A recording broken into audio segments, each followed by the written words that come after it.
തല തിരിക്കരുത് കേട്ടോ മോനെ.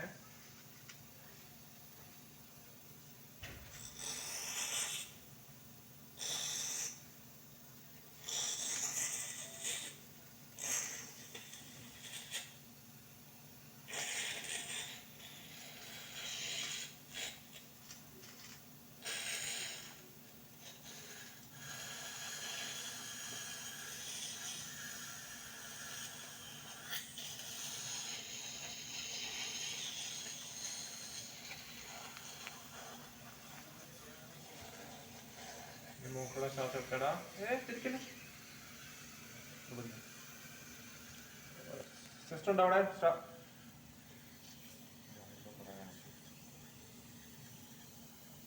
വായക്കുള്ള ശ്വാസം.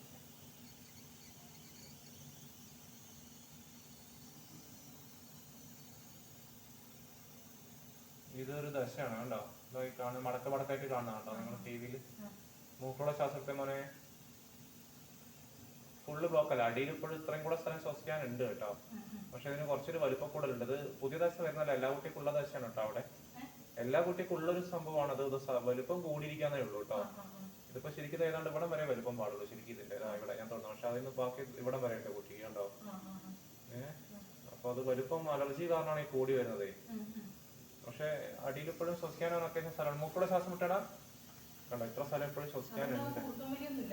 അതുകൊണ്ടാണ് കൂർക്കം വലിയില്ലാത്തത്. പക്ഷെ ഓരോ അലർജിയുടെ ലക്ഷണങ്ങളാണ് കൂടുതൽ. ദശയുടെ ലക്ഷണങ്ങളെ കാട്ടും കണ്ട. ഈ കഫം കണ്ടോ, നമ്മൾ എല്ലായിടത്തും കഫം നിറഞ്ഞിരിക്കുന്നുണ്ടോ കണ്ടോ. അപ്പൊ അത് അലർജി കാരണമാണ്.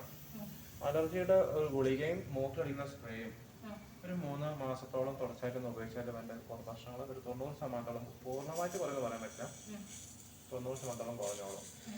അലർജി നമുക്ക് പൂർണ്ണമായിട്ട് മാറുന്ന പറയാൻ പറ്റില്ല. ചിലപ്പോൾ ഒരു പ്രായമാകുമ്പോൾ നിന്നോളൂ കേട്ടോ.